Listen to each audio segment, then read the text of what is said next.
everyone. This is Frank Etheridge. I'm the editor of Electric City, and I'm here in the law offices of Morgan & Morgan with Walker Garrett. Hey. Thanks for having me, Frank. Yeah. And anyway, we're here today to talk about your work as a city council person, District 8, and specifically the non-discrimination ordinance, which is an ordinance that you introduced a good while back, like a year and a half ago. Basically, in a nutshell, what is that ordinance or that resolution say? Basically, what the ordinance says is that everyone in our community, pretty much every classification you can think of, should be treated on the basis of merit, not on the basis of how you might feel about them on a moral basis, or how you might feel about their personal lives or their religious beliefs. It is an ordinance that is supposed to protect equal opportunity for all. And it extends primarily, the focus being jobs, housing, and public accommodations. Correct. Is that fair? Okay.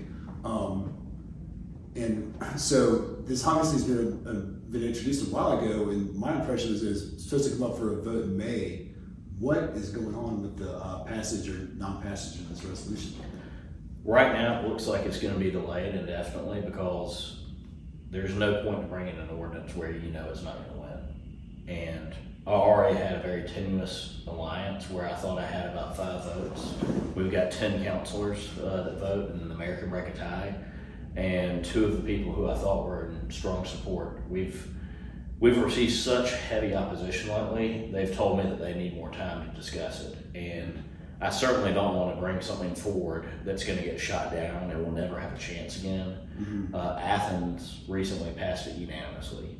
Mm-hmm. The 2 counselors who told me they were concerned about it said that they were reaching out to some of the commissioners in Athens, and they were going to find out what language they introduced because it took 3 years for them to get it passed, but it was a unanimous passage, which obviously that's the most favorable thing we can do for the city, is to have something that the entire community is behind. Mm-hmm. So I think what they are requesting with me tabling is that we can work with those commissioners, county commissioners in Athens, and hopefully figure out what the secret sauce was that helped educate the community. Because right now I'm still getting calls. I mean, even you and I, when we discussed the ordinance, it was still an old ordinance that is sitting on the public website, which I'm going to give you a copy of and put on your website. Excellent. But there's been changes since all this has happened, and a lot of that has attracted a ton of negativity, particularly from the religious community. Because you said that there's 300 cities nationwide that have such an ordinance, including Atlanta, Athens, Statesboro. Athens passed it last week. Statesboro passed it the week that I requested a vote on in May, and Athens passed it unanimously. And Atlanta has had it for over 20 years now. That was part of the reason they were able to get the Super Bowl. Right. Interesting. And you sponsored this legislation along with Pop Barnes and Toya Tucker. That's correct. Is that correct? And it's basically the city council. There's just not the votes right now to proceed. Unfortunately, there's not. Okay. Is it fair to say that the issue here revolves around gay rights, extending these protections to sexual orientation and sexual identity? I've had no one who has been opposed to me protecting religion, protecting veteran status, which veterans, you may not realize it, but veterans actually have been discriminated against, particularly Vietnam veterans. They were considered baby killers, and a lot of people did not give them the respect they deserve for serving our country, and they were drafted, so they didn't have an option. But it protects basically every spectrum you could possibly imagine, and it's one of those things where the entire focus has been on the last 2 protections. Which is sad to me because it also, I'm a Baptist deacon, and it protects my right that if I go somewhere and I am perfectly qualified for the position, I've done everything right that I should do, and someone is possibly another faith, maybe not a Christian, or maybe an atheist, it even protects me. Because you said Georgia is one of 3 states that doesn't have any kind of equal rights. Civil rights laws. Yeah. We have essentially everything in this ordinance, and I've even changed wording recently, which will be in the ordinance you'll see, conforms with what our Supreme Court law is, which preempts all state law. If somebody wants to sit there and say, come up with a non-meritorious reason and say, I just don't agree with your lifestyle. I'm not going to hire you because even though you're qualified, I think you live in sin. That is discrimination. Mm-hmm. But I did add. But sorry, but that only applies to big businesses. Didn't you say there's a certain cap of employees? Correct. One business owner brought the concern that the EOC, which is very similar to this, only applies to businesses with more than 50 employees. I have added in that cap.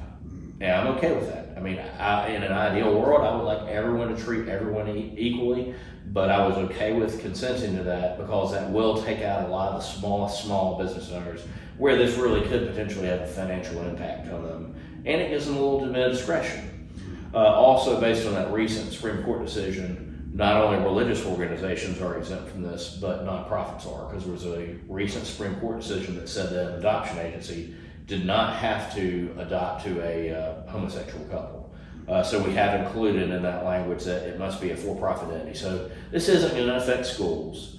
It's not, because there's all this fear about men going into women's locker rooms and vice versa. In schools, it's not going to affect schools. It's not going to affect your churches, and it's not going to affect the small businesses. And the majority of businesses with more than 15 employees, I mean, we got about 50, and then I've got 800 lawyers nationwide, and a few thousand employees. Almost all of us already have affirmative action plans in place. Right. And that is another exemption. If you've got an affirmative action plan in place, you already govern yourself, you're exempt from this. So you don't have to worry about the additional cost. And it's also the city of Columbus, the city government has this in place, essentially. Correct, we do. And the same applies for our contractors. There are counselors who feel like there need to be more forms, which is why I delayed this until August, because I thought we could accomplish that in 3 months. And we've had 2 forms. One the chamber did, which was not really open fully to the public. It was on Zoom. And then there was a form that I wasn't even invited to that was by a religious organization. And really seemed to be based on the past ordinance, not with the new changes that have been made. So there are counselors out there who want to have more public input and want to get more public guidance before we vote on this. And when I'm passionate about something, I'm not in it just to make a show and let loose. I care about this, and I want to have every chance of surviving a vote. And not just surviving a vote. I'd love and I pray that we could see something like Athens, where the community is educated and they get unanimous support. Because otherwise that puts us in a very divisive position, which that's one of the things I've heard from a lot of people. They said, why would you do this when our community is already so divided? We're worried about COVID jobs, we're worried about trash, we're worried about all these other things. And as much as it pains me, because this is something that means a lot to me, I get where they're coming from. It's I have to respect that they've got bigger concerns on their plate, but to me this is a good pro-business ordinance in my opinion. But there are people who disagree. So if that takes further education, I'm not going to take something to council just to say I did it and for it to lose and for it to fall flat on its face. Right. Nor am I going to put the mayor in a position where it's a 5-5 vote and it's put on him. And right now we don't even have 5 votes from the people I've talked to. So I want to do what's best for Columbus, and I am a representative of the constituents. So if after all the education in the world and after all the passionate speeches I can make, I can't change people's minds, I am a representative of the people. So I will represent the people, but I have let them know this is something that I believe is good for our community. What District 8? Tell me what the boundaries of that, obviously.